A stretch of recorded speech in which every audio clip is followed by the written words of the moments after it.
representando ali à esquerda o Leonardo Stoppa, engenheiro, cientista político, jornalista livre, né? E representando à direita o Félix Rodrigues, estudante de marketing e direitista militante aí. Boa noite a todos. Para quem não me conhece, eu sou Félix Rodrigues, moro aqui em Pernambuco, né? Tenho o prazer de estar sendo também um dos militantes do Direita Pernambuco. Sou um dos criadores do movimento, né, do Direita, aliás, Direita Nordeste. Tenho minha própria página pessoal, adoro política, como também o Leonardo Stolpa adora. A gente gosta muito de estar se envolvendo, emitindo opiniões. E sou declaradamente de direita, sou conservador, sou liberal na parte no que tange a economia. E é um prazer estar aqui reunido com vocês. E vamos fazer espero fazer um excelente debate aí, propositivo. Quem veio esperando que a gente agrida um ao outro, veio o local errado. Nós estamos apenas no campo do argumento. Agradeço ao Leonardo Stoppa pelo convite, que foi eu que fiz o convite a ele. E vamos embora. Pois é, eu agradeço muito o Félix pelo convite, agradeço ainda mais pelo fato de ser, né, um debate construtivo, um debate onde a gente vai transmitir informação para o pessoal. Eu sou estudante de ciências políticas, falta graduar ainda, né? Eu terminei esse ano, mas ainda falta colar grau, então não tenho o diploma bonito, não. O curso aqui é Ciências Políticas e Economia. O motivo que eu defendo a direita, eu defendo a esquerda, é porque algumas coisas mudaram, né?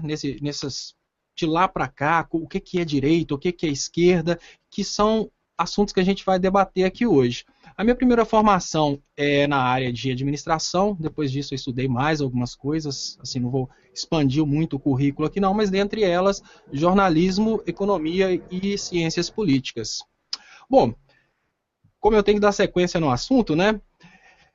Eu vou explicar o que aquele vídeo fala. Primeiramente, eu gostaria de situar algumas coisas. Teve muita gente que chegou lá, simplesmente leu o comentário de uma pessoa e escreveu por baixo: você está falando que o Bolsonaro é igual o Hitler. Gente, a primeira coisa que a gente tem que concordar é que o Hitler, antes de tomar o poder, ele não tinha matado nenhum judeu. Talvez na guerra, né? Mas o Hitler, antes de tomar o poder, ele também era uma pessoa sensata, tanto é que ele chegou ao ponto de obter 99% de aprovação na Alemanha em plebiscito. O que eu quis dizer, primeiramente, não é que o Bolsonaro seja um exterminador como o Hitler. O que eu quis dizer é que o Bolsonaro, assim como muitos políticos, usam as técnicas de propaganda que foram propostas por Hitler no Mein Kampf, e essas técnicas de propaganda elas se adequam exatamente nesse momento em que o país está vivendo uma crise política, o Brasil está vivendo essa crise toda, então ele precisa daquele salvador, e é nessa hora que as técnicas do Mein Kampf funcionam. Então eu vou apresentar agora esse argumento explicando por que ele usa o Mein Kampf. Para isso eu vou utilizar alguns recursos gráficos aqui, mas primeiramente eu vou mostrar para vocês aqui o que tem no Mein Kampf, que é uma leitura muito grande, mas enfim. O Hitler fala o nome judeu 314 vezes, o Hitler fala o nome Marx 184 vezes, e ele fala de parlamento 124 vezes. O Hitler tem uma técnica da repetição exaustiva de um assunto, de propor exaustivamente uma determinada coisa. Agora eu vou ler algumas coisas para vocês vão achar que é do Olavo de Carvalho, mas não, é do Hitler. Presta atenção. A atual democracia do Ocidente é a precursora do marxismo, que sem ela não seria concebível. Ela oferece um terreno propício no qual consegue-se desenvolver-se a epidemia. Muita gente acha que o Hitler era marxista. Não, o Hitler era completamente anti-marxismo. Isso aqui é do livro dele. Olha que interessante. Assim como uma hiena nunca despreza um cadáver, assim também o marxista nunca deixará de ser traidor da pátria. Qualquer que fosse a maneira de resistir que se escolhesse, a condição indispensável seria livrar primeiro o nosso povo do veneno marxista. Essas coisas que eu estou falando aqui, um Estado que não pode evitar o desenvolvimento de uma calamidade como o marxismo, não está em condições de reconquistar o perdido. Então, onde que eu falo que A política de hoje utiliza muito essa técnica de Hitler. Hoje tem essa coisa de ficar colocando medo na população, o medo a respeito de um comunismo que eu defendo a ideia de que não existe a possibilidade de implementar mais esse comunismo traiçoeiro que tanto se fala, de estatizar tudo, de tomar propriedade das pessoas e de uma hora para outra tudo ser do Estado e voltar àquela ideia de economia planificada. Eu defendo que isso não existe mais, porque isso não deu certo. Isso não deu certo e não vai ter um partido que consiga convencer a população a fazer isso. Mas nota-se que tanto o Olavo de Carvalho quanto o Bolsonaro repetem isso insistentemente. Por quê? É criar-se o medo na população. Se você for para o livro do Hitler, você vai ver que Marx e comunismo é o que ele utilizou para criar medo na população. Então o Hitler utilizou também um elemento desprezível, segundo ele, o judeu. O Hitler criou um ser humano que ele deveria destruir, que é o judeu, assim como essa aliança do Bolsonaro com as demais pessoas, principalmente dos partidos da bancada evangélica, criaram o petista. É um ser humano que deve ser destruído e é um ser humano que é constantemente chamado ou de petista ou de comunista. Então, pensa bem, a gente já não está brasileiro a lutar contra a corrupção. A gente já está criando um polo que visa destruir o comunista e o petista. Esse comunista e o petista é o judeu do Bolsonaro, ou seja, ainda se encaixa dentro dessa técnica do Mein Kampf. Agora, outra coisa interessante que eu gostaria de mostrar aqui é essa proposição aqui do Bolsonaro. O governo, contudo, não pode ser responsável por coisa alguma desde que o julgamento final não está nas suas mãos, mas na maioria dos parlamentares. Isso aqui é uma proposta do Bolsonaro, é uma proposta do Hitler para dissolver o parlamento, e quando a gente vai para o Bolsonaro... Se hoje o presidente da República, você fecharia o Congresso Nacional? Não há a menor dúvida, daria golpe no mesmo dia. No mesmo dia. Não funciona, e tenho certeza que pelo menos 90% da população ia... Então isso é uma segunda coisa, né? Qual que seria a estratégia administrativa do Bolsonaro? É fechar o parlamento.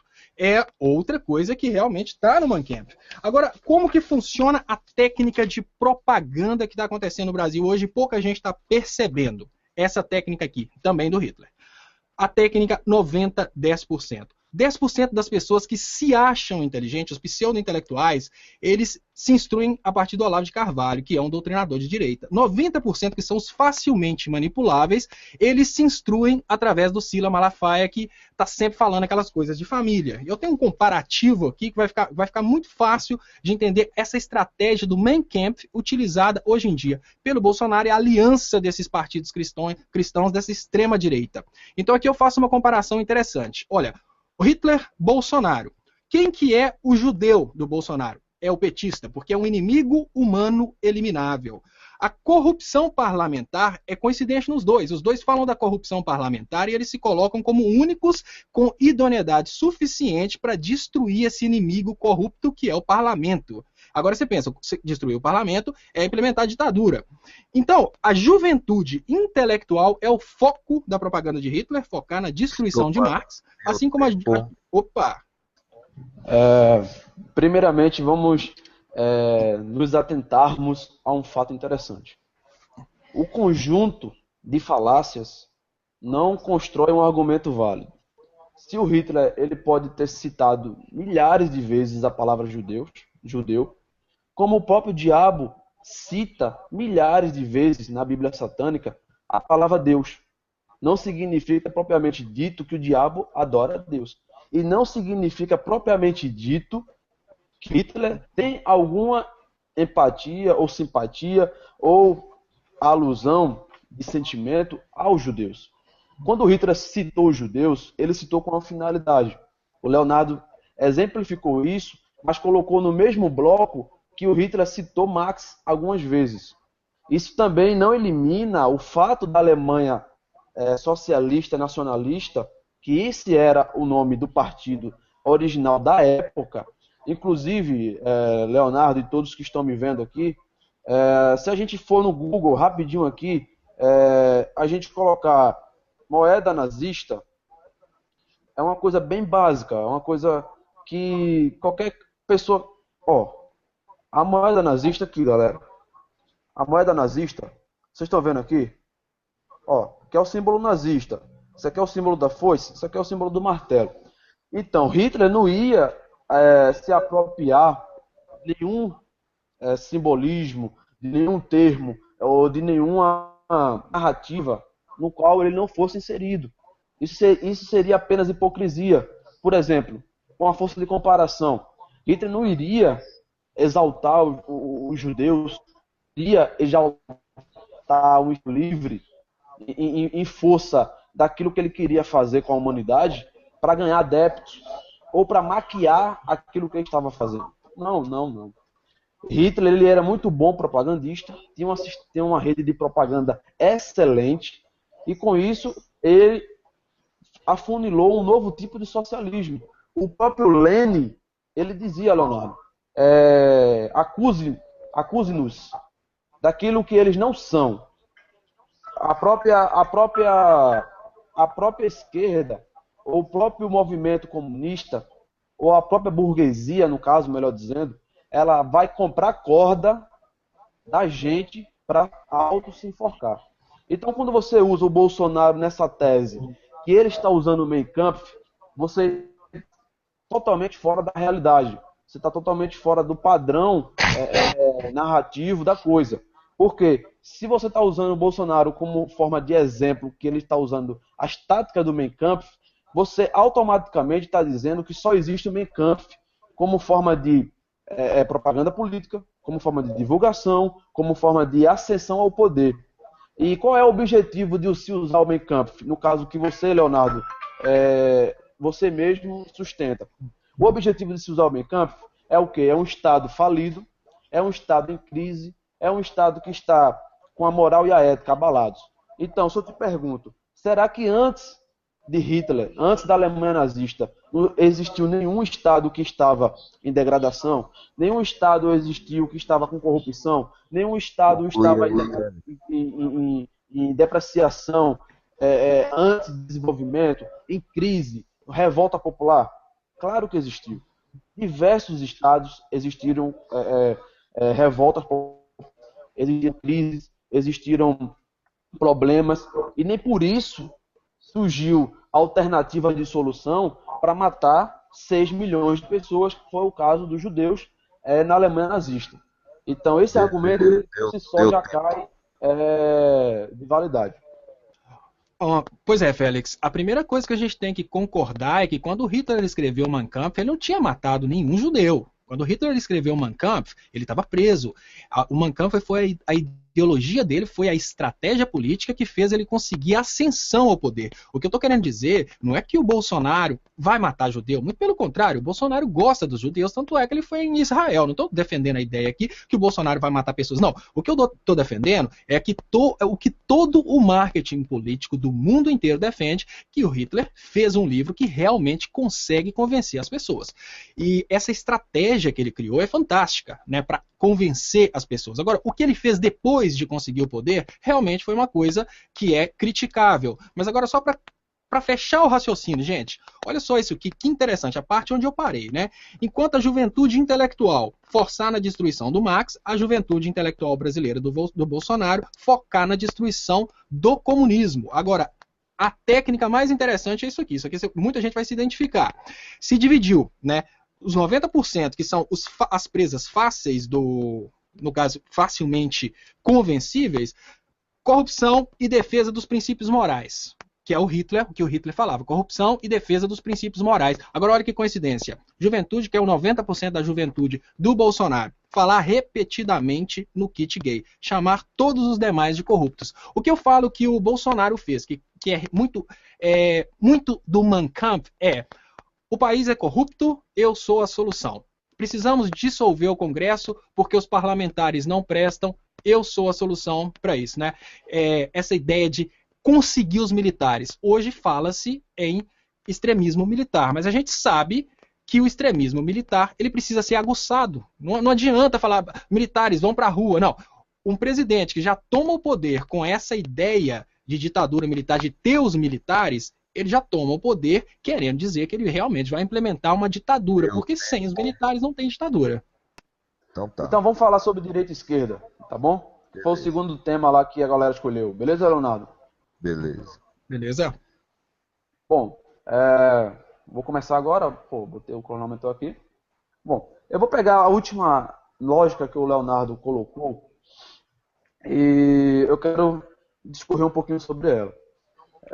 O que é que diferencia o Bolsonaro do Hitler, pegando por essa lógica de ideologia? O Hitler, ele justificava os fins pelos meios, diferentemente do Bolsonaro. O Bolsonaro, ele tem uma vida pregressa política de 25 anos como deputado federal e mais 2 anos como vereador.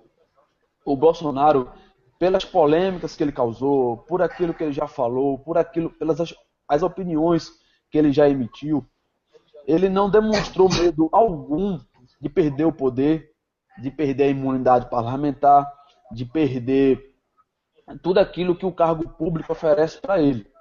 Bem diferente de um certo político. Eu não sei se o Leonardo conhece, ou se o Leonardo já ouviu a seguinte frase. Foi de político famoso. O Hitler, mesmo errado, tinha aquilo que eu admiro no homem, o fogo de se propor a fazer alguma coisa e tentar fazer. O que eu admiro é a disposição, a força, a dedicação. Bom, eu deixo essa frase para o Leonardo quando ele tiver a réplica dele. Foi um político extremamente famoso daqui do Brasil, muito popular, que falou essa frase. Talvez o Leonardo saiba quem é que eu já estou falando aí. Bom, a diferença desse político em particular para o Bolsonaro é que esse político em particular, assim como o Hitler, ele sim põe em xeque e afirma a frase, a sentença, melhor dizendo, que os fins sempre serão justificados pelos meios, independente como os fins acabem, os fins se encerrem. Parece até neoplasmo, mas é isso mesmo. Independente de como vai terminar, o que aconteceu pelo meio vai ser justificado. Então, o que Hitler queria para o mundo, o que Hitler tentou e começou a fazer para o mundo, ele estava sendo justificado pela mente maligna e psicopata dele. Não era porque ele estava utilizando uma técnica infalível, não é porque ele estava sendo a solução para o momento, não. O Hitler não queria ser a solução do mundo. O Hitler queria que o mundo dele fosse a solução para as pessoas. E com isso sim veio diversas mortes, com isso sim veio diversos países destruídos, com isso sim veio diversas calamidades para o mundo afora. Aí se a gente comparar com esse político famoso que falou essa frase no Brasil, que admira o Hitler por aquilo que ele é, admira a força de vontade, a determinação, e mesmo ele estando errado, concorda com tudo que ele fez. Aí você compara o Bolsonaro a esse político, você vê que esse político em particular, ele sim era um admirador do Mein Kampf, ele sim era um cara que admirava e utilizava as técnicas propagandistas do Hitler, e o Bolsonaro não. Quando o Leonardo colocou um vídeo aí do Bolsonaro dizendo que vai fechar o Congresso, etc., a gente pode cometer um erro muito grave, que a gente pegar uma parte isolada de um discurso e a gente não colocar a referência, a pré-análise, a pré-fala daquele discurso e a pós-fala daquele discurso. E também não contextualizar onde foi colocado aquele discurso. Aí você coloca um panorama bastante amplo. O Bolsonaro falou em relação a fechar o Congresso, mas o Leonardo não explicou por que ele disse isso. O Leonardo não explicou em qual referência ele estava dizendo. O Leonardo não explicou se era em relação ao ataque terrorista, se era em relação a uma emenda, uma participação de ditadura do próprio parlamento, etc. O Leonardo não explicou nada disso. Então, assim, você colocar isso e rotular uma pessoa e querer justificar ela como o que o Hitler fez e o que o Hitler representava, soa um pouco de uma desonestidade intelectual do argumento. Eu não estou falando da pessoa do Leonardo jamais aqui, entendeu, pessoal? E eu concordo que a gente não deve atacar as pessoas, a gente ataca o argumento. E, só para concluir, quando a gente fala do político que citou a frase, que admira o Lula, aliás, eita lá, falei o nome da pessoa. O político, quando ele fala da frase em si, que ele admira o Hitler, que ele admira a disposição, mesmo ele estando errado, esse próprio político em particular, para ele não existe separação dele, da imagem dele, fora do poder. Tanto é que agora ele tentou de tudo ficar no poder com um ministério relâmpago, né? Eu não sei qual era o medo dele de não perder, qual era o medo dele da justiça comum. Não sei se ele queria ter a proteção que o cargo de ministro oferece, né? Eu não sei se era isso a intenção dele, mas ele estava justificando tudo o que aconteceu, todos os fatos de corrupção, toda a desgraça que aconteceu no país, toda a revolta, todo o ódio de classe, tudo o que aconteceu no país nos últimos 10 anos, 12 anos, ele estava justificando agora. Como se ele dissesse, eu não mereço ser preso, e eu tenho o cargo de ministro, eu tenho imunidade, eu tenho isso, eu tenho aquilo outro.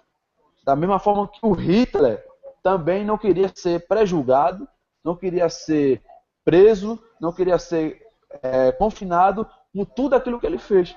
Porque na mente sádica dele, os fins estavam justificando os meios.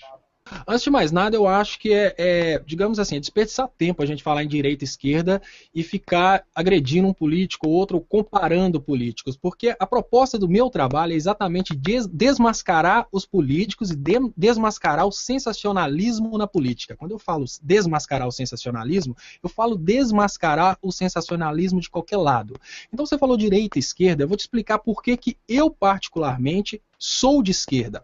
Primeiro, existe uma diferença muito grande entre ser de esquerda e ser comunista. Criou-se uma ideia assim, desesperadora através desses manipuladores de mentes que a esquerda está querendo implementar um comunismo e que esse comunismo vai depravar a família e que essa depravação vai, inclusive, se estender a níveis de Cuba, né, de tomar a propriedade das pessoas, de voltar à economia planificada.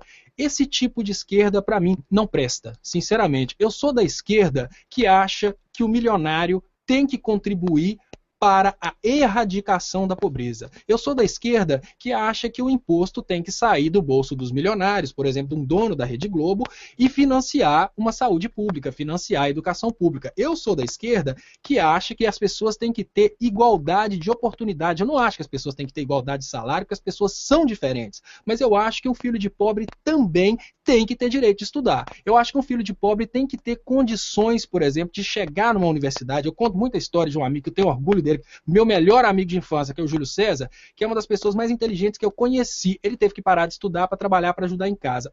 A sociedade, a humanidade inteira perdeu com o Júlio César não podendo ter ido para a escola estudar e fazer uma faculdade, talvez até em Harvard, porque, infelizmente, o brasileiro não tem igualdade de começo. Eu não acho igualdade de fim, porque as pessoas são diferentes, falo novamente. Agora, o que é a direita neoliberal? A direita neoliberal é aquela em que o filho de rico estuda, o filho de pobre não tem direito a nada, e prega-se muito a ideia da meritocracia, mas não existe meritocracia na miséria.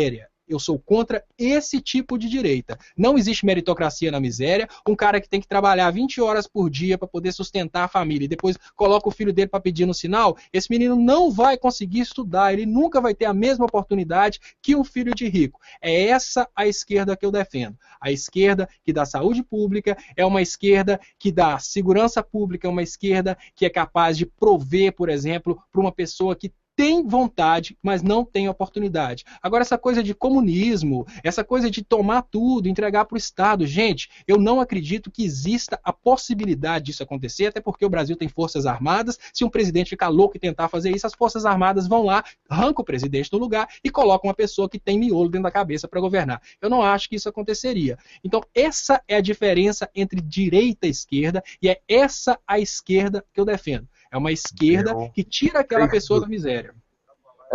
Bom, vamos lá. Mais uma vez, Leonardo, e todos que estão me ouvindo, uma reunião de confusão não significa que aquilo vai sair, dali vai sair a solução.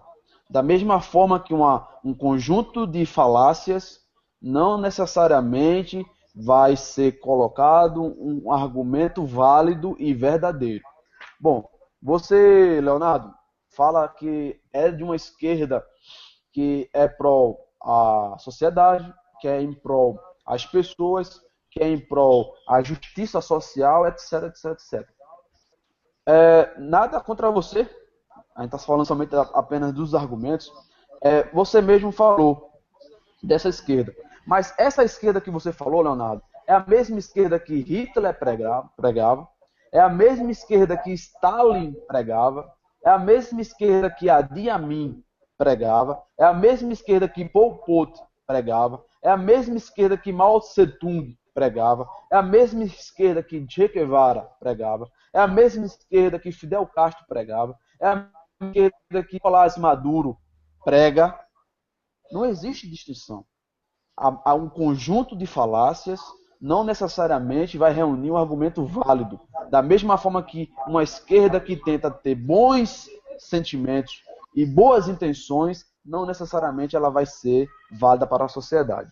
Então, Leonardo, existe sim meritocracia, existe sim o capitalismo e nada no mundo é flores. Se você está nessa terra, você está nessa terra para sobreviver, reproduzir e morrer. A partir do momento que você quer algo que interfira na parte de reprodução ou de produção ou de sobrevivência, você está colocando a vida de milhares sob julgamento de alguns.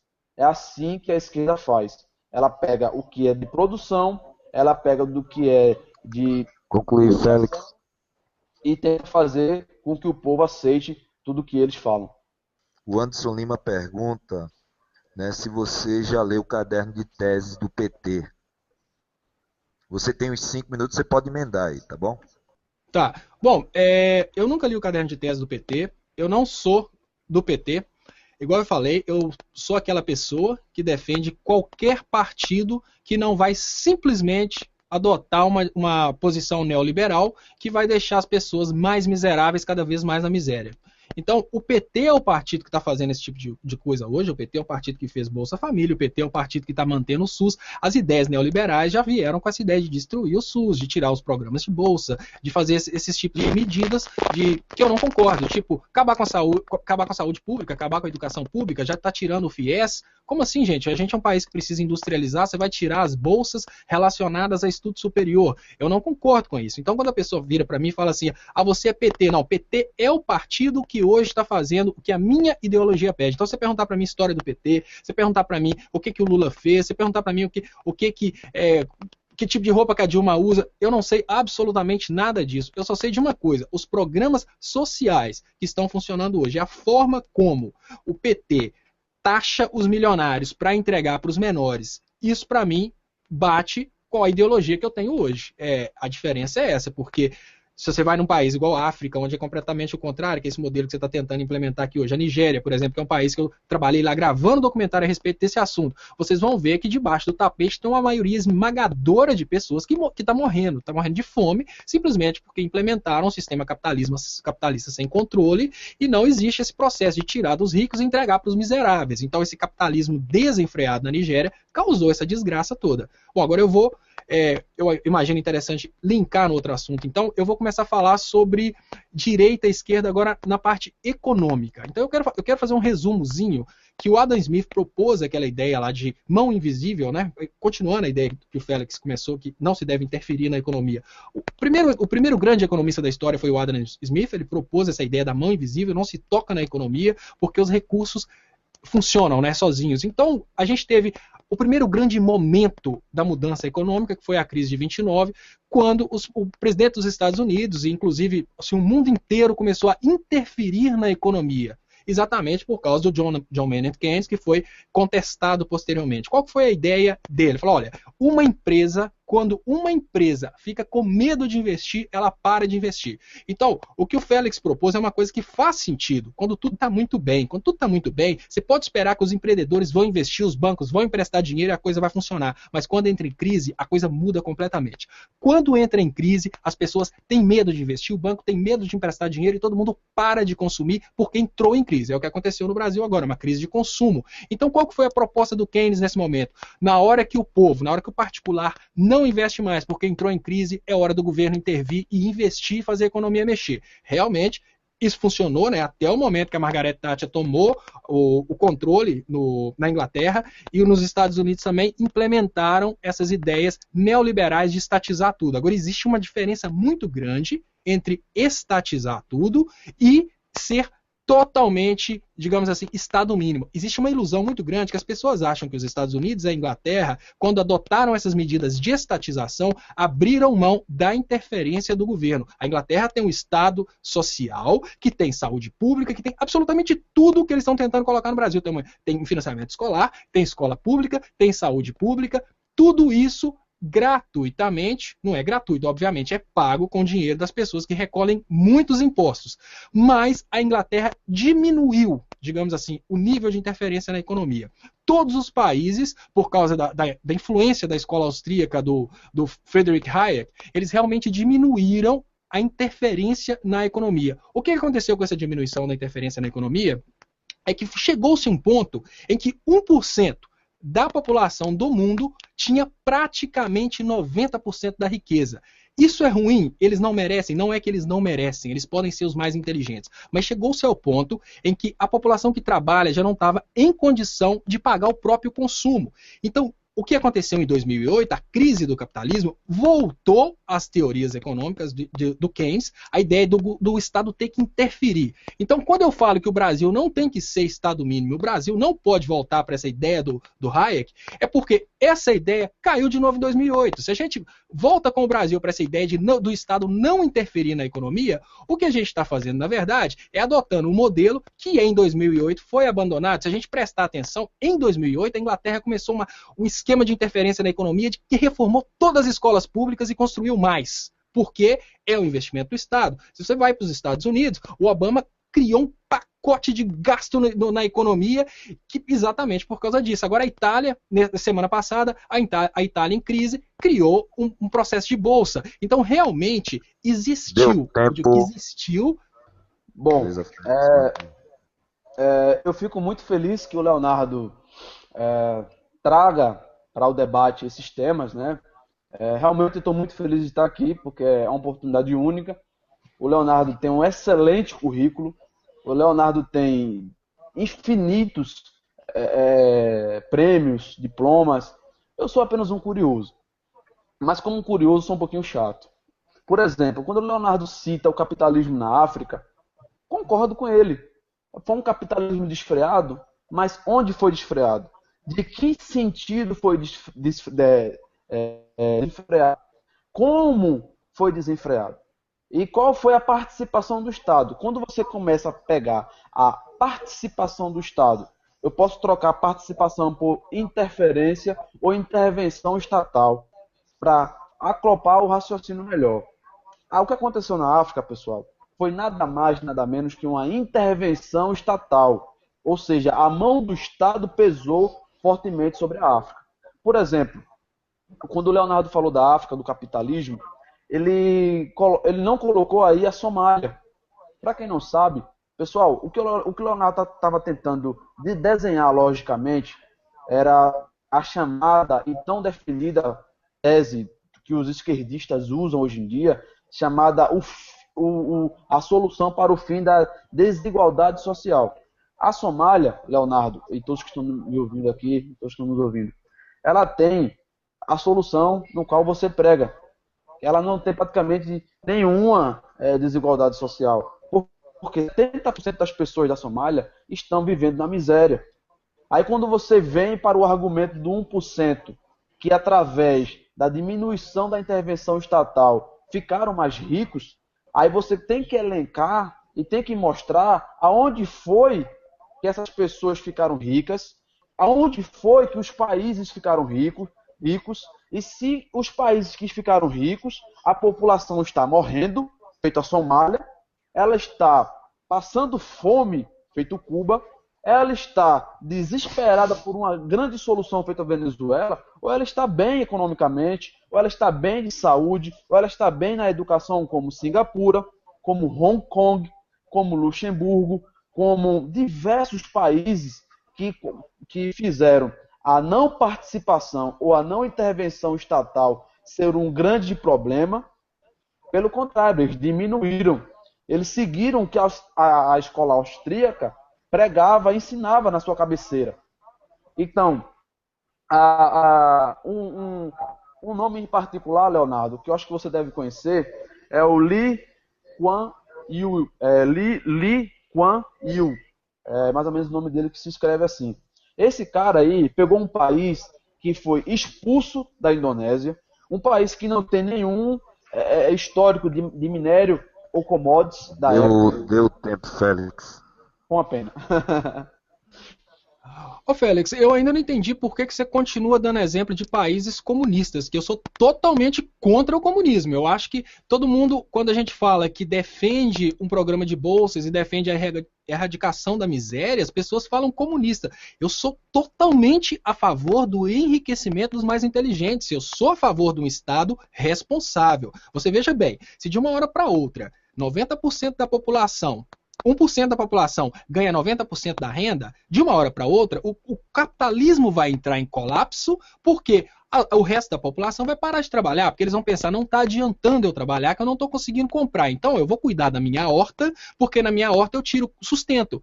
Porque se eu continuar trabalhando, eu não consigo pagar sequer a minha comida. O capitalismo precisa ser responsável. E o que o John Maynard Keynes, que era capitalista, fez foi criar um modelo para salvar o capitalismo do comunismo. Porque a Inglaterra já estava tendo protesto popular para implementar o comunismo, exatamente porque o capitalismo não estava funcionando. Eu sou totalmente contra o comunismo. O que eu sou a favor é erradicação da miséria através de medidas sociais, educação pública e crescimento industrial.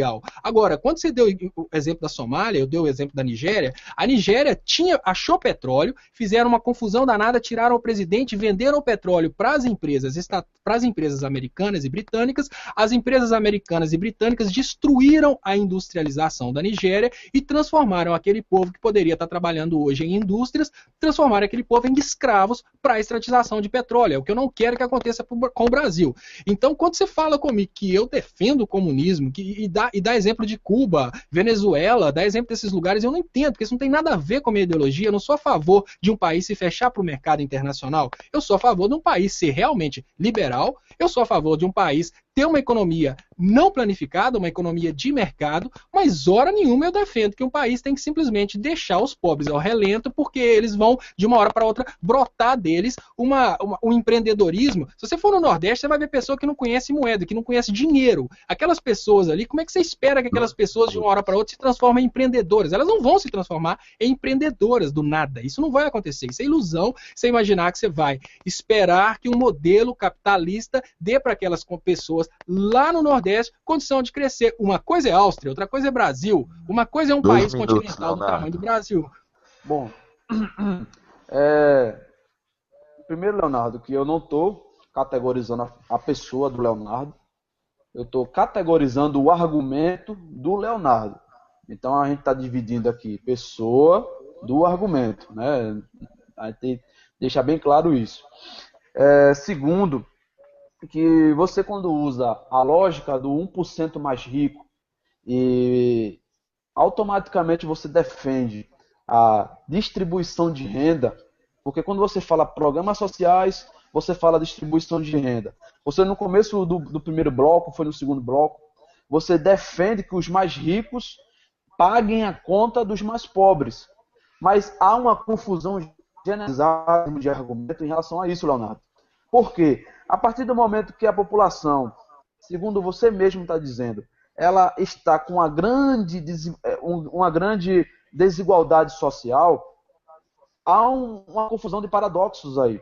Por exemplo, Singapura ela tem uma grande desigualdade social. Você sabia disso?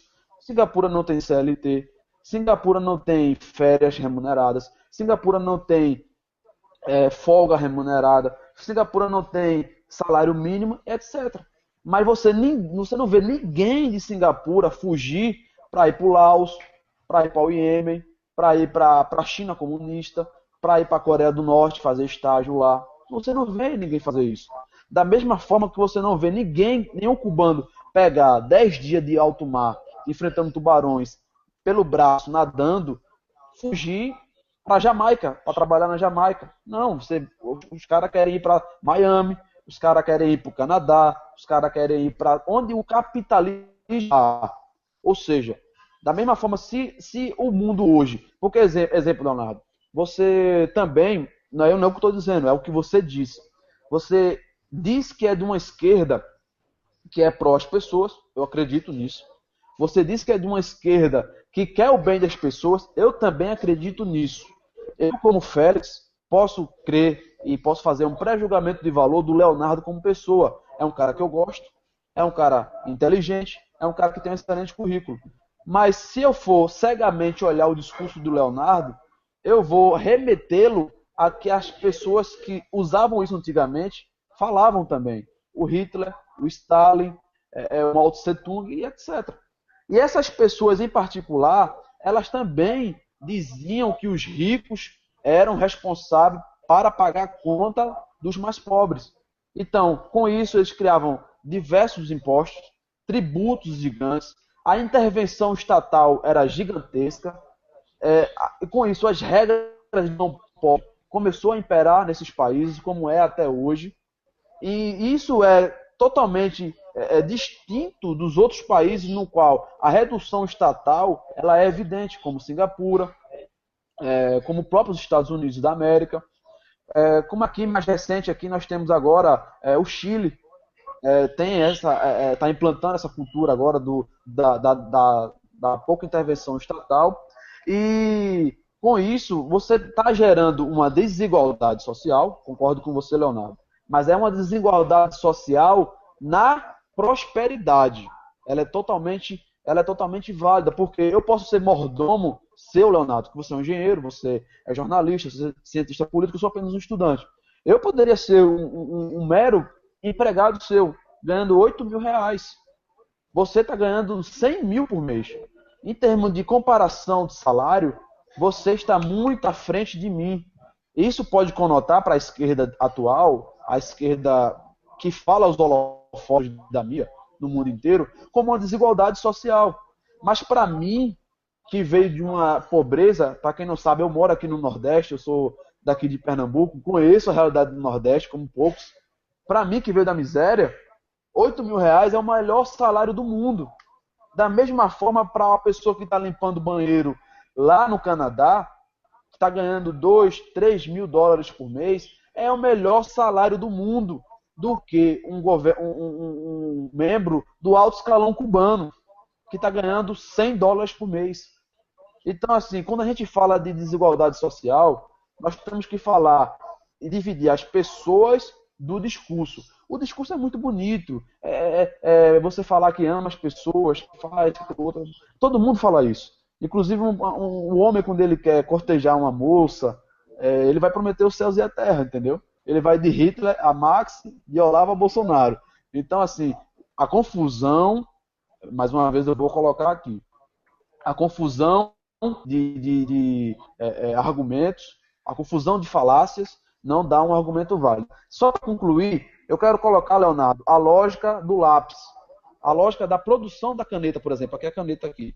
Para você pegar uma caneta como essa e produzi-la, você tem que ter mais de 10 mil processos diferentes, desde a criação da tampa, do bico da caneta, desde a criação da tampa, do plástico, da tinta, da química que existe por trás do grafite que vai ser produzida, a química, do transporte que vai ter o plástico lá da extração do petróleo, e assim por diante.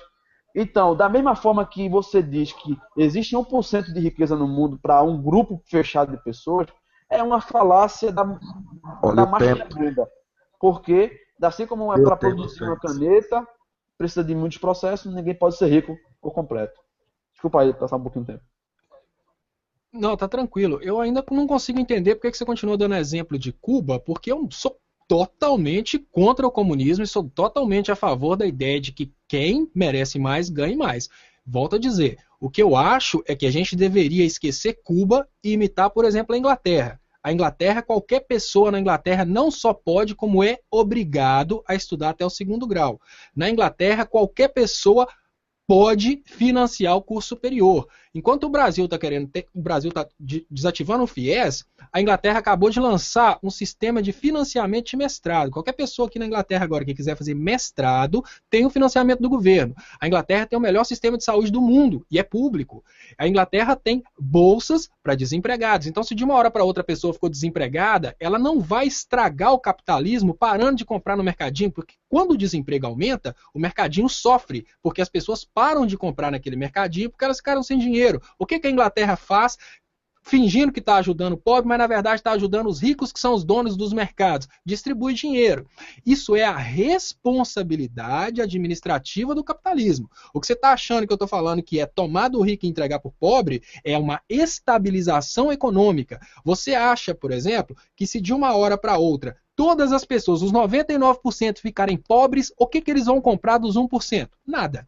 O capitalismo requer administração responsável. O capitalismo não é só uma coisa bonita da mão invisível que vai sozinha, não. Se de uma hora para outra o sistema capitalista entrar em colapso e ninguém mais quiser trabalhar por dinheiro, porque o dinheiro perdeu o valor, porque o dinheiro que eles estão ganhando já não compra mais nada, as pessoas vão simplesmente parar de trabalhar, que é o que estava acontecendo nos Estados Unidos e na Inglaterra. Aumento de pessoas que estavam saindo do mercado de trabalho porque já não estava mais viável trabalhar. É esse tipo de coisa que a administração responsável do capitalismo faz. Então você pensa, olha, tudo bem, vamos abandonar qualquer tipo de interferência. Você pode abandonar qualquer tipo de interferência sim, mas vai chegar num ponto em que vai se nivelar tão baixo, porque quem tem os fatores de produção tem o poder de nivelar. Vai se nivelar tão baixo que vão começar mortes, a criminalidade vai aumentar, a saúde pública vai virar um caos, inclusive os ricos vão se contaminar, porque a epidemia pega todo mundo, e isso vai levar ao colapso que a gente vê hoje na Nigéria. O que eu estou narrando para você é o que aconteceu na Nigéria, porque as indústrias que tinham na Nigéria, elas começaram a baixar tanto o salário, que elas tinham esse poder de negociação, que chegou-se o ponto que todo mundo saiu das indústrias, voltou para casa, começou a vender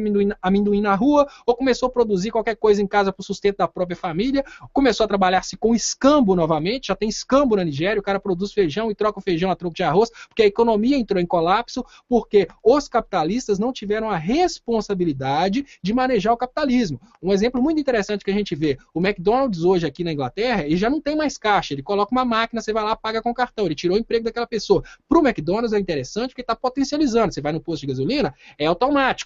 Para o posto de gasolina é interessante que vai automatizando, mas para a economia como um todo, esses empregos perdidos com a automatização significa menos pessoas consumindo. Menos pessoas consumindo é menos produção, porque o que faz a produção é a existência do consumo. Então, quando você pensa em medidas sociais, não pensa que você está dando esmola. Você não está dando esmola, você está sendo responsável com o sistema capitalista, porque se você deixar morrer o consumidor, não precisa mais do produtor. É esse que é o detalhe que você não entendeu. Não sou comunista. Mercado aberto, capitalismo, mas intervenção é muito importante. É responsabilidade do capitalismo. Bom, vamos lá.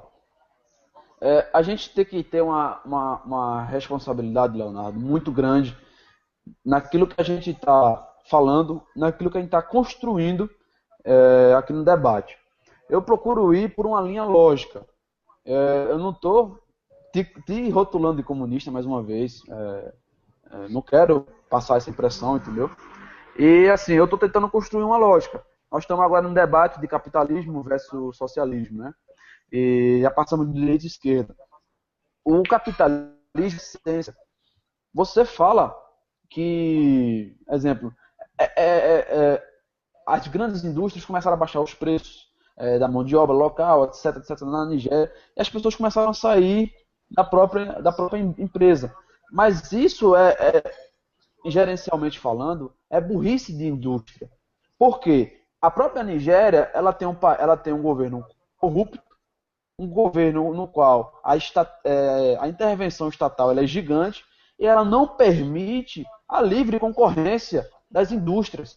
Então, o que está acordado para uma indústria de extração minéria, de minerais, acabou. Não tem mais uma outra indústria que vai chegar lá, ou não vai ter pequenas extrações que vai chegar na Nigéria e vai disputar com ela, porque o próprio governo bateu o martelo e falou: é só você e acabou. Sabe onde acontece isso também, Leonardo? Na concessão de ônibus daqui do Brasil. Você não tem liberdade econômica no Brasil em relação ao transporte relação à disputa, à concorrência. O que faz o capitalismo ser o capitalismo é a concorrência. O ser humano sempre vai se adaptar. Isso vem dos fenícios. Os fenícios trocavam trigo por ouro, porque o ouro não precisava do ouro naquele momento. Ele precisava do trigo para comer.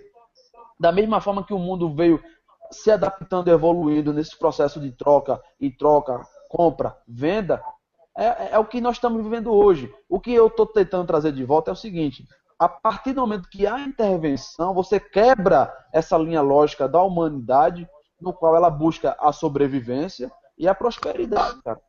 Fora Acabou, isso... Félix. Vamos falar Vamos lá. sobre segurança. Pode começar aí com o Estopa, tá na sequência, ele que tem a vez de 5 minutos. Sim. Gente, é muito importante, né? Agora falando sobre segurança, é muito importante falar que eu não tenho autoridade nenhuma para falar sobre segurança.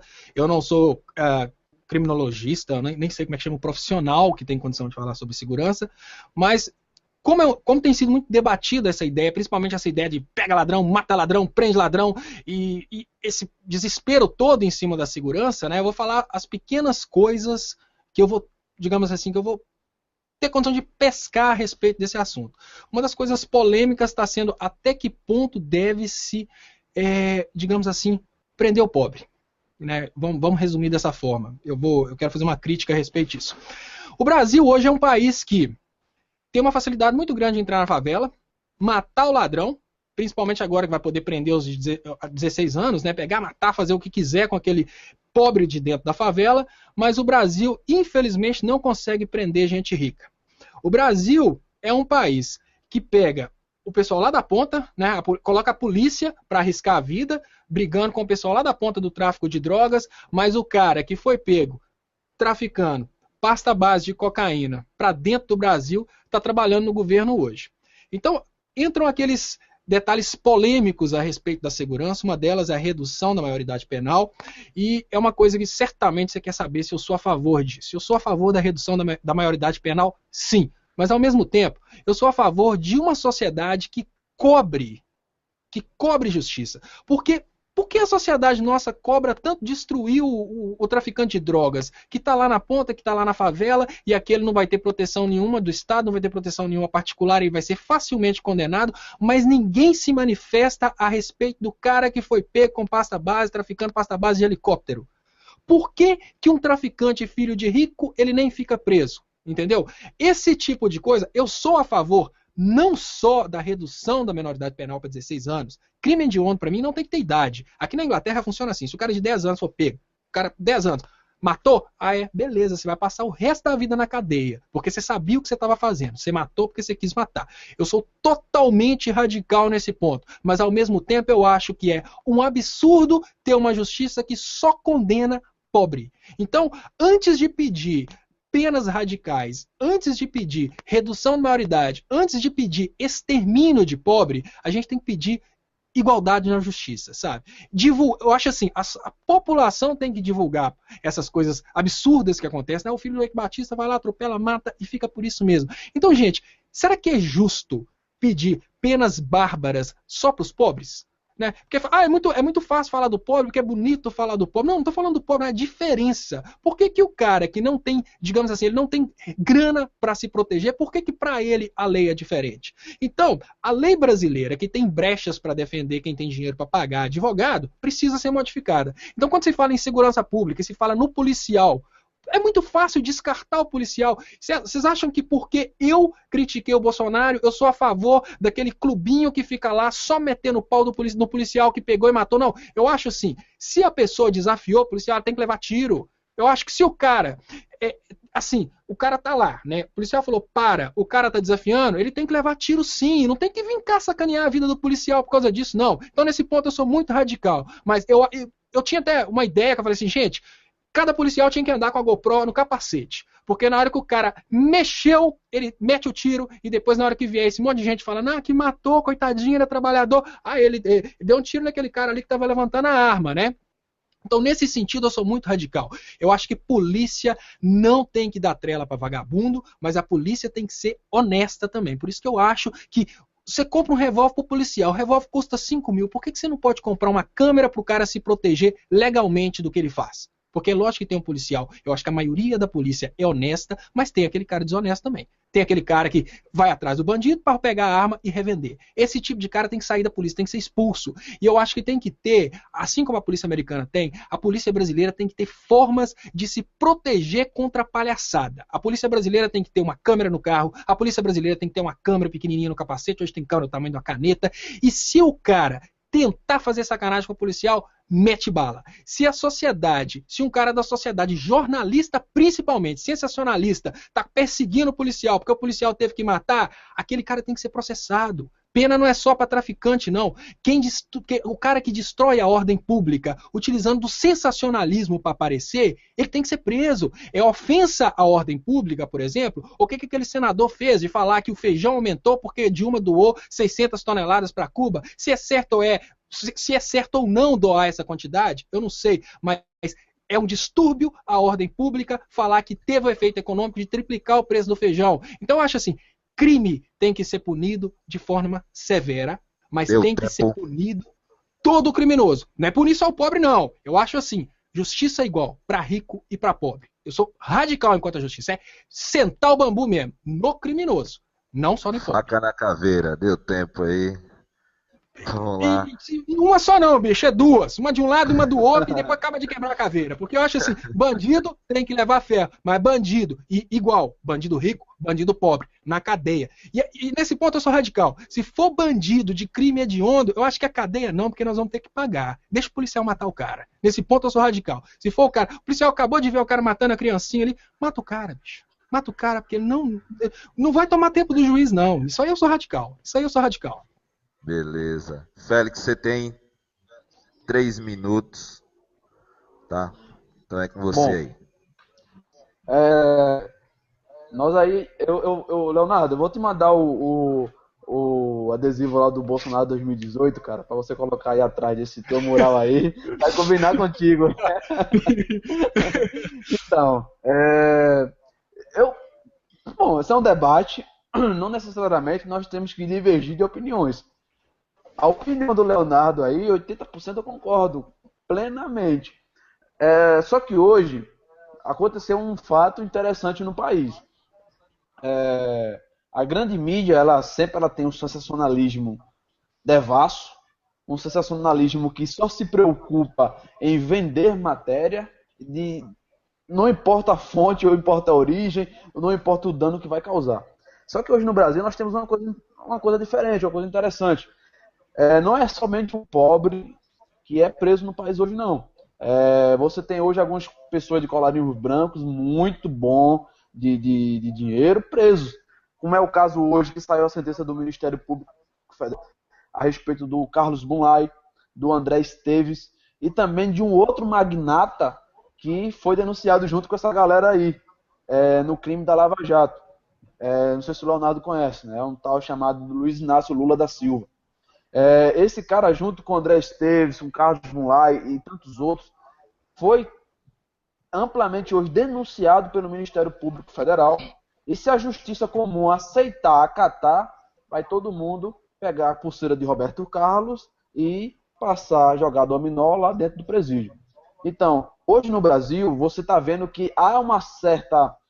Eu acredito que há um paralelo de moralidade no tangente ao judiciário. De um lado, nós temos um judiciário que tenta fazer justiça. Eu ressalto aqui o brilhante trabalho do juiz Sérgio Moro e boa parte da Polícia Federal. E de um outro, há um judiciário que quer travar a solução do próprio judiciário, que não é o caso do STF. O próprio STF, Leonardo, não sei se você acompanhou isso, está dando algumas pitadas de radicalismo.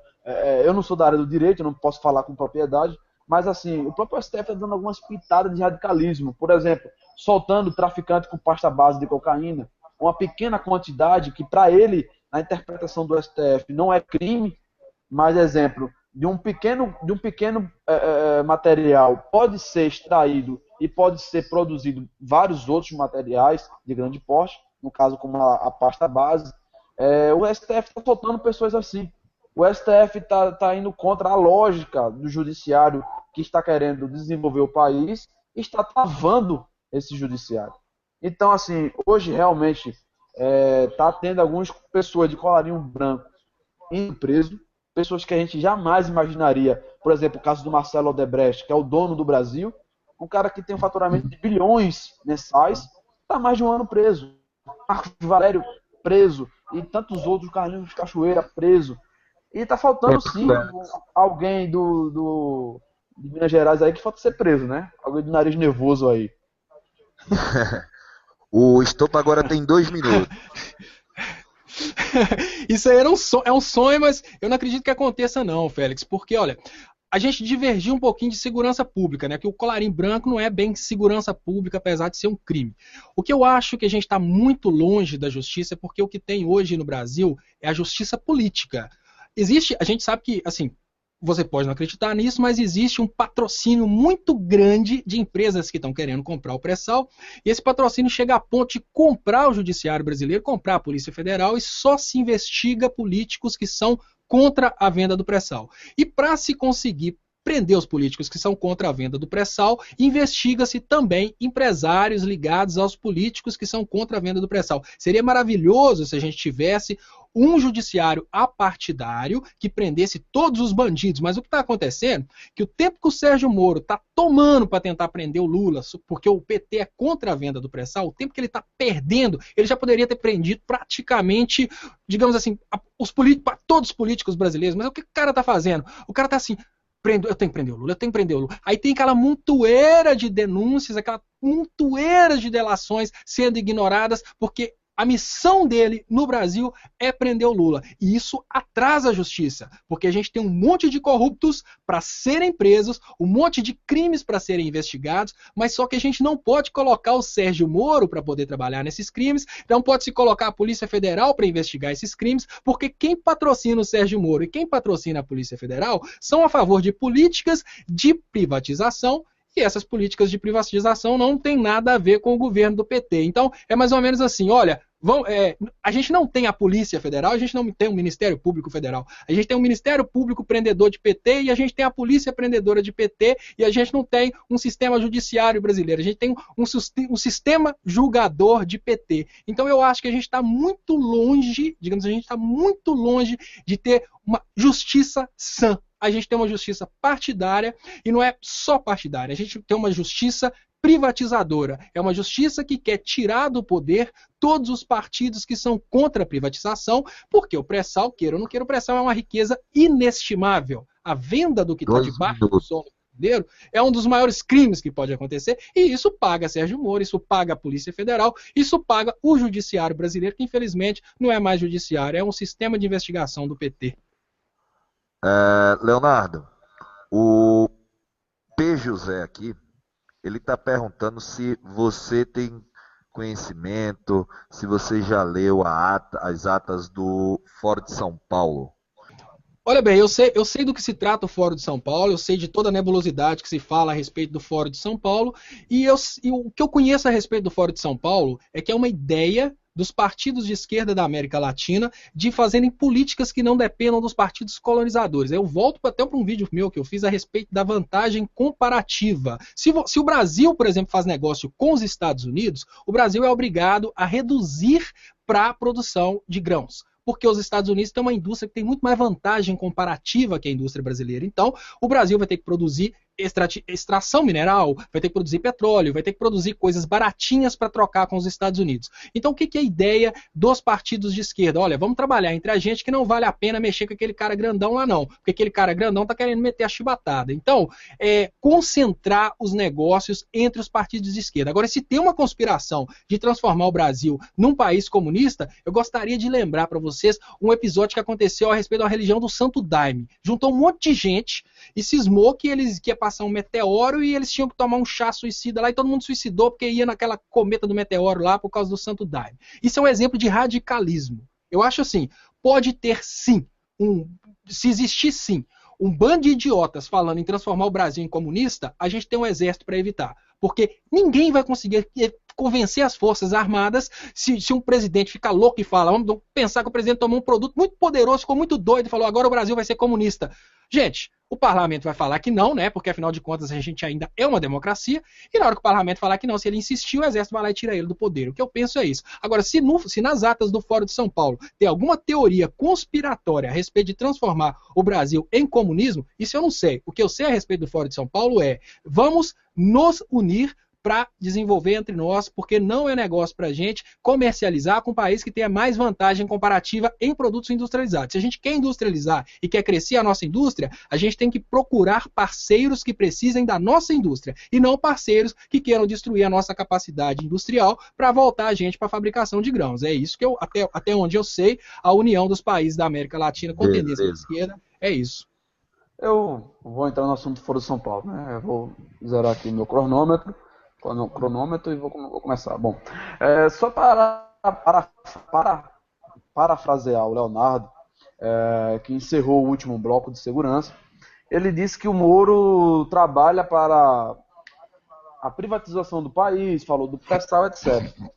Eu aconselho ao Leonardo que, depois que a gente encerrar o Hangout, que ele olhe os 2 primeiros blocos anteriores, aliás, os 2 primeiros blocos que nós fizemos, que a gente fala sobre economia, a gente fala sobre a intervenção estatal, etc., para ele tentar ver se continua com esse mesmo discurso. Porque, basicamente, o que o Leonardo falou, ele colocou uma pá de cal em cima quando ele disse que o Moro só está perdendo tempo para prender o Lula e está atrasando o país com isso, etc. Eu não concordo com isso. Até porque o Moro está tentando fazer aqui no Brasil uma limpeza ética, uma limpeza moral, uma justiça propriamente dita. A partir do momento que o Leonardo diz que o Moro, de uma forma ou de outra, nebulosa ou não, ou clara,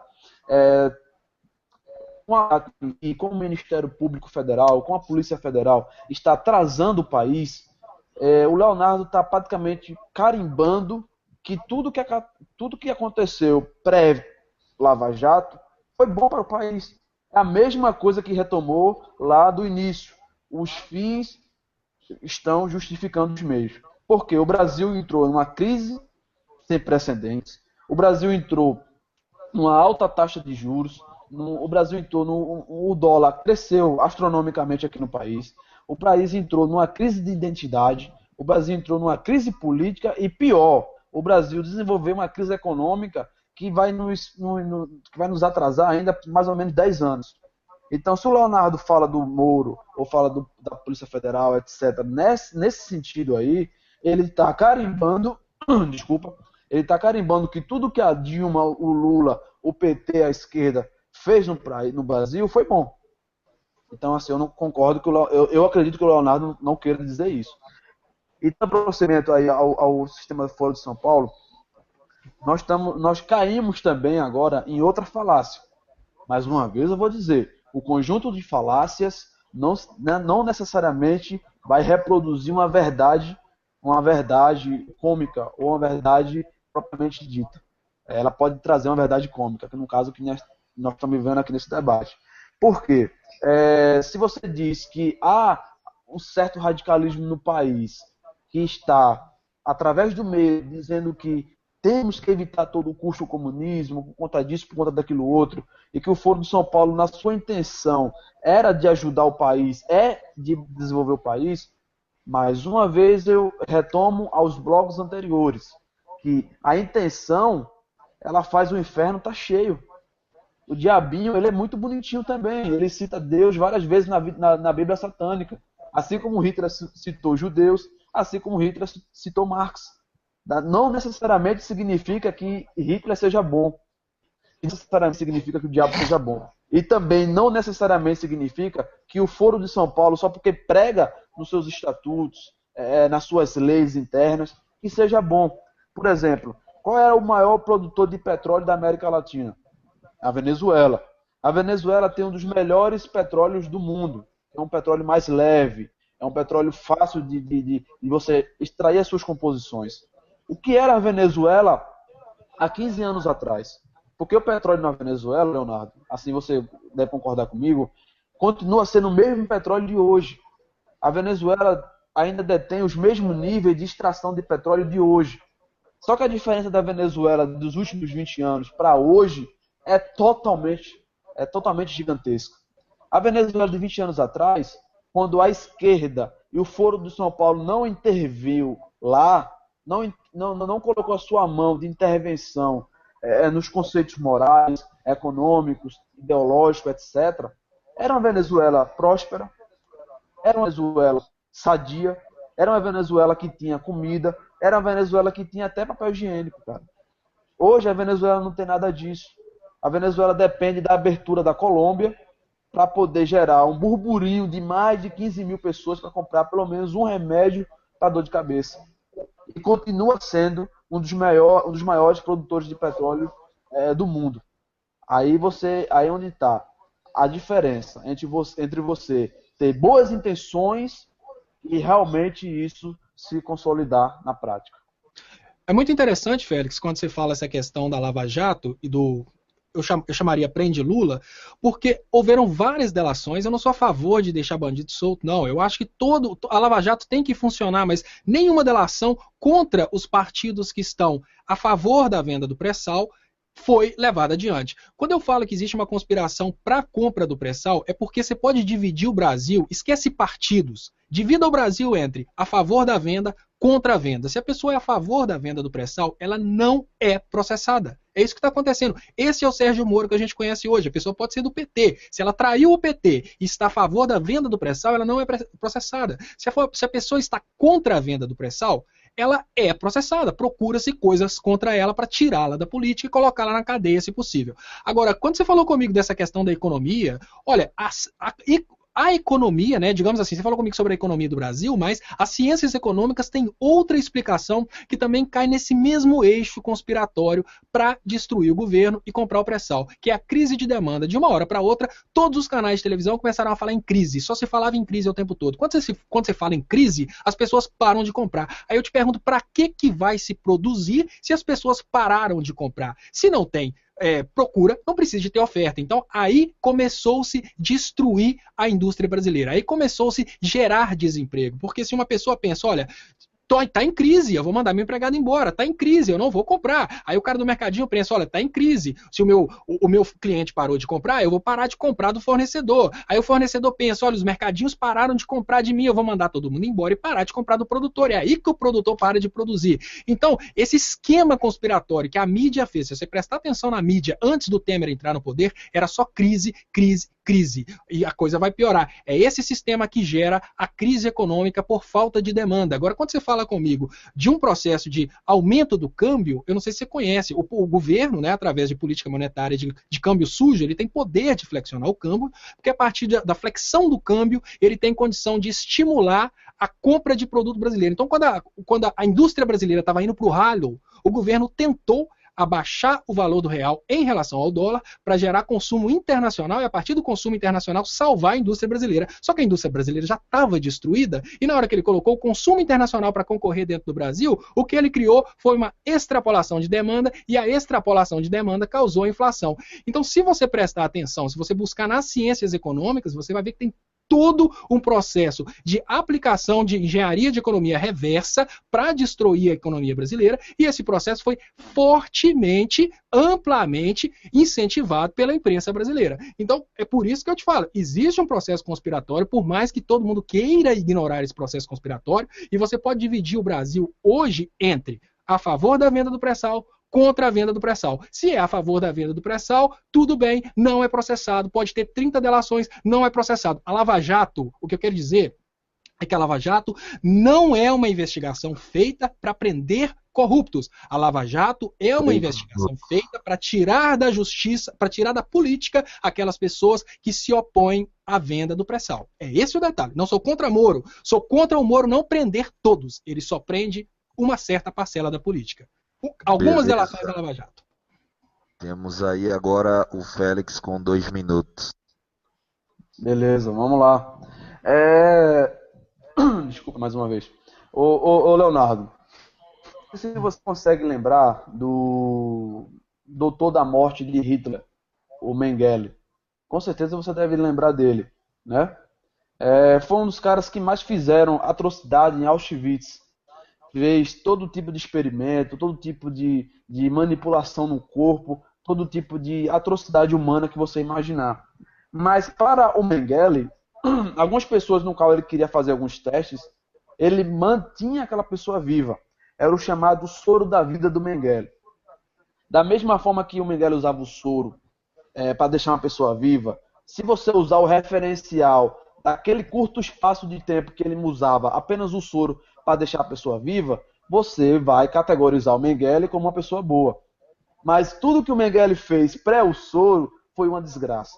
Da mesma forma que você quer usar o Banco Central como flexibilizador do câmbio, vamos flexibilizar o câmbio. Não, vamos intervir aqui no câmbio para o dólar não subir, para o dólar não descer tanto e ficar atrativo para as pessoas começarem, os investimentos exteriores, começarem a vir aqui e comprar. O Brasil está em crise, não podemos fazer isso. Parece ser uma coisa muito bonitinha no papel. Mas o que o próprio governo que fez isso, fez anteriormente, é a mesma coisa que o Mengele fez. Ele aplicou um pequeno soro para a vítima que ele estava tentando fazer um experimento não morrer naquele momento. Então, um conjunto de falácias não necessariamente vai nos dar uma verdade propriamente dita. Então, só para concluir, a crise formal ela é diferente da crise informal. Existe a crise formal, o emprego de indústria, que é um emprego qualificado, que é um emprego registrado, um emprego de CLT. Mas se você for na favela, Léo, muitos empreendedores autônomos começaram a aparecer. O próprio brasileiro começou a se virar de uma forma ou de outra.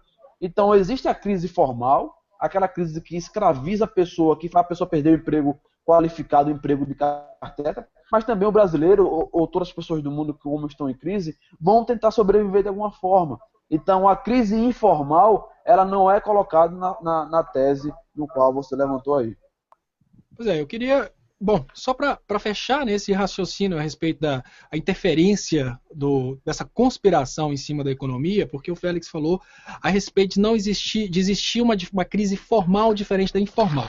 Quando você tem falta de demanda, Félix, realmente o que acontece é a falta da procura do produto industrial, a falta da procura do produto econômico. Mas as pessoas precisam comer, as pessoas precisam continuar existindo. Então, realmente, surgem, digamos que, atividades informais, que é exatamente essa coisa assim, olha, eu vou fazer minha horta agora, eu vou criar meu porquinho, porque eu não posso morrer de fome, eu vou plantar. Isso só não é competitivamente interessante para o Brasil como um todo, porque é muito mais interessante você ter uma indústria, né, agropecuária para produzir, você ter uma indústria de alimentos, a pessoa parar, por exemplo, de trabalhar numa indústria de roupa para fazer a própria roupa em casa, porque nisso ela vai economizar porque ela perdeu o emprego. É contra esse tipo de coisa que se deve lutar na hora de regular a economia. Agora, essa ideia de que existe uma desgraça econômica anterior a todo essa conspiração, a todo esse ataque da mídia, isso é muito estranho, porque o Brasil tem um registro do crescimento do PIB até o momento em que a mídia começou a atacar. Na hora que a mídia começou a atacar, o PIB brasileiro começou a decrescer o crescimento.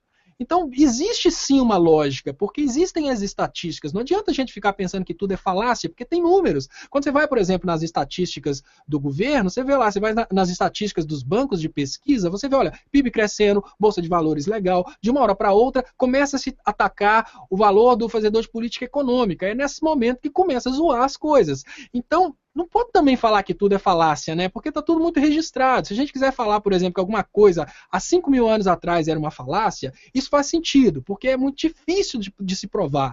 Mas agora, quando a gente pensa na economia atual, na realidade atual da economia, em que cada passo da economia é devidamente registrado, e você olha o crescimento econômico que o Brasil teve até o momento em que a mídia começou a atacar a economia brasileira, é um pouco contraditório dizer que é simplesmente falácia ou dizer que foi um maquiar de uma desgraça profunda que estava acontecendo antes, porque havia um crescimento econômico, e o crescimento econômico era expressivo, o Brasil só não crescia tanto quanto a China, mas o interior do Brasil, digamos que o Nordeste brasileiro, ele crescia igual à China. De uma hora para outra, o Brasil simplesmente entra em declínio. Tudo bem, existe a teoria do boom and bust, mas será que é isso mesmo? porque coincide muito com a conspiração e coincide muito com essa ideia de encontrou o pré-sal, começou-se a avacalhar a estabilidade do Brasil. Então, eu acho que falar que tudo é falácia também é abrir mão de procurar as informações reais. Eu acho assim, no momento que a gente coloca na cabeça da gente, isso é uma falácia, eu vou ignorar essa informação porque é uma falácia, a gente está abrindo mão de aprender, abrindo mão de buscar a realidade. E só para concluir, eu gostaria muito de agradecer a todos que participaram, eu gostaria de agradecer você, Félix, pela oportunidade de ver o seu ponto de vista também, né? Que não é só a oportunidade de participar do debate, mas é muito importante pensar como as outras pessoas pensam, porque nós não somos donos da verdade, a gente quer chegar num momento em que o Brasil não tenha corrupção, em que a gente pisa no solo brasileiro, um solo digamos assim, de altíssima qualidade, mas com altíssima qualidade de políticos, com altíssima qualidade de policiais, de professores principalmente, mas para a gente fazer isso, a gente tem que se unir. Eu não acho. Como você disse no início, né? Se alguém está esperando a gente se agredir, vê para o lugar errado, porque afinal de contas é a nossa união que tem condição de recuperar esse país aí que está zoado. Porque se a gente for esperar daquele pessoal lá, é igual o Bolsonaro falou, não precisa esperar não vai vir nada dali não. Se a gente for esperar daquela turminha lá, não vem não. A gente tem que educar a população, a gente tem que passar a verdade para a população e transformar a população em pessoas capazes de destruir a pilantragem. Porque não adianta esperar de um político, não adianta esperar de uma pessoa. Se a população não tiver informação suficiente para cobrar, ela nem sabe que está sendo enganada. Muito obrigado, boa noite a todos. É com você, Félix. Bom, primeiramente agradeço, né, ao Leonardo por ter aceitado o meu convite. Muito educado, o Leonardo foi muito prestativo. O Leonardo, a gente vem conversando, é um cara que realmente eu passei a admirar. Não é aqui nenhuma demagogia da minha parte, Leonardo. O Leandro, do Direito a Pernambuco, me conhece. Eu sou muito transparente naquilo que eu procuro dizer, naquilo que eu procuro fazer, principalmente. Agradeço também, né, primeiramente, as pessoas que estão nos ouvindo, as pessoas que ficaram com a gente até aqui, que vieram pelo link do Leonardo, que vieram do link que eu compartilhei, que o Direito a Pernambuco compartilhou. Eu espero que a gente tenha feito um debate no nível, eu espero que tenha suprido as necessidades das pessoas. E para concluir de verdade, o que me levou a convidar o Leonardo a fazer o debate foi a sua opinião referente ao Bolsonaro, né? A utilização do Mein Kampf, etc., que a gente já debateu muito isso aqui. E concordo com o Leonardo em relação à mídia. Nós temos uma mídia extremamente nojenta, extremamente tendenciosa e ultra sensacionalista. Mas antes de entrar na mídia, rapidamente eu quero fazer somente um pontinho aí. A arrecadação, Leonardo, versus a dívida, ela deve ser colocada também na pauta. Você disse que o Brasil estava tendo crescimento econômico, que o PIB estava crescendo, etc. Mas, implicitamente, existia uma coisa chamada arrecadação, que era muito menor do que o Brasil tinha de dívida, ou que era muito menor do que o Brasil precisava gastar mensalmente. Se eu não me engano, o Brasil arrecadava aí 90 bi, e precisava ter compromissos 110 bi. Era um déficit de 20 bi todo santo mês. Você sabe, né, que você não junta dinheiro, ou você não produz, ou você não investe, e você gasta mais do que você recebe, você é economista, você sabe disso, uma hora ou outra você vai ficar pobre. Uma hora ou outra você vai entrar em crise. E foi isso o que o governo Lula-Dilma fizeram. Gastaram muito mais do que eles arrecadavam. Deixa somente esse adendo aí. E para encerrar, pessoal, concordo com o Leonardo. Nós temos uma mídia extremamente sensacionalista, nojenta, tendenciosa. E a própria mídia, eu não sei se o Leonardo se embasou nela. Quando ela fala que o Bolsonaro é extremista, quando ela fala que o Bolsonaro é radical, quando ela até mesmo, a própria mídia fala que o Bolsonaro usou o Mein Kampf. Então, a mídia que o Leonardo desaprova, a mídia que o Leonardo não quer ver, é a mesma mídia que faz todas essas atrocidades para o Brasil, principalmente para o Bolsonaro. Então, meu último recado é isso aqui, ó, galera. Bolsonaro, presidente 2018. Fique com Deus. Beleza, pessoal? Quero agradecer ao Félix, ao Leonardo, né? Ele foi Valeu. muito educado. É muito difícil a gente encontrar um esquerdista que tope um debate. É muito difícil mesmo, tá? Eu espero que a gente possa fazer outros debates ao vivo aqui no canal Direita Pernambuco. Inclusive, ele falou na questão de educação. Eu vi que ele tem alguns vídeos falando sobre o projeto Escola Sem Partido.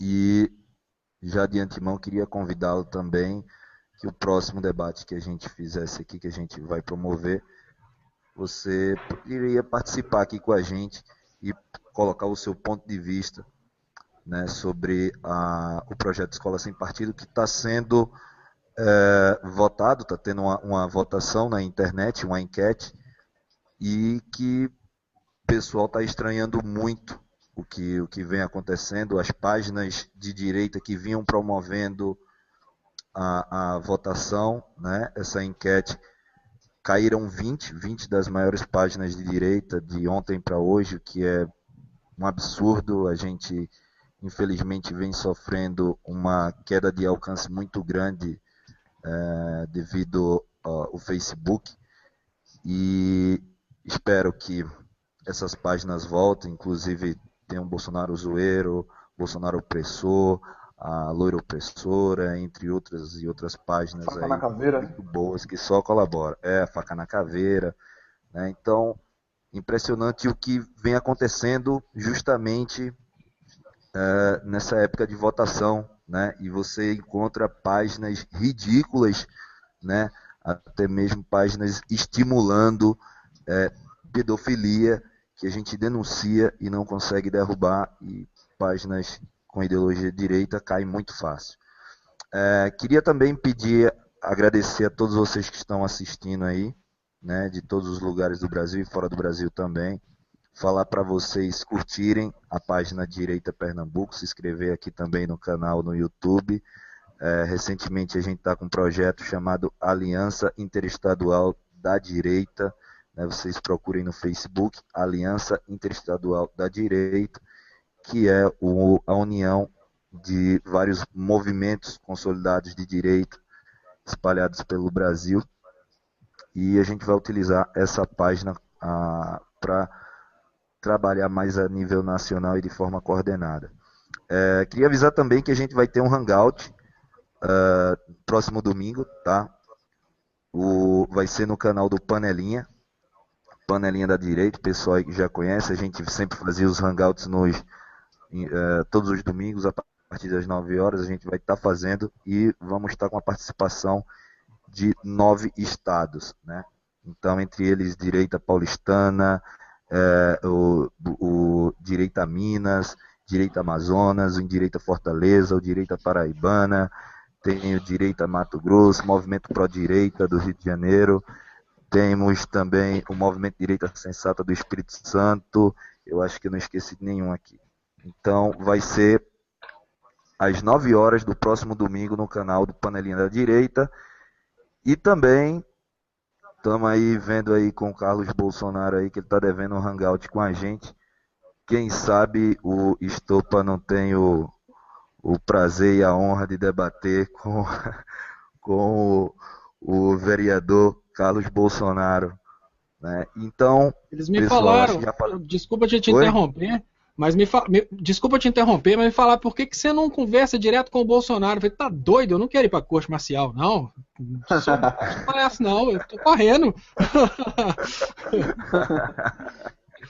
Não, mas eu acho que vai ser muito produtivo um debate, né? Eu acho que o legal é isso. Isso é democracia. A gente trabalhar no campo das ideias. A gente já vive uma guerra ideológica, né? Pelo que a gente vê, a esquerda nunca esperou existir, nunca se prepararam para o contra-ataque. Hoje a gente vê vários estados com grupos de direita e grupos conservadores, até mesmo dentro das universidades. Então tudo isso é uma surpresa, né? É uma coisa nova. Eu acho que nunca houve isso no Brasil, né? E é uma coisa que é de grande valor. A gente está passando por um problema moral muito sério. Eu acho que o maior problema do Brasil é a questão moral muito mais do que a econômica, muito mais do que a política, né? Mas é isso aí, pessoal. Eu espero que vocês tenham gostado. Mais uma vez agradecendo o Félix e o Leonardo Estopa. Espero ver o Félix mais vezes aqui, como também espero ver o Leonardo Estopa mais vezes também. Então, pessoal, uma boa noite para vocês. Fiquem com Deus e um forte abraço.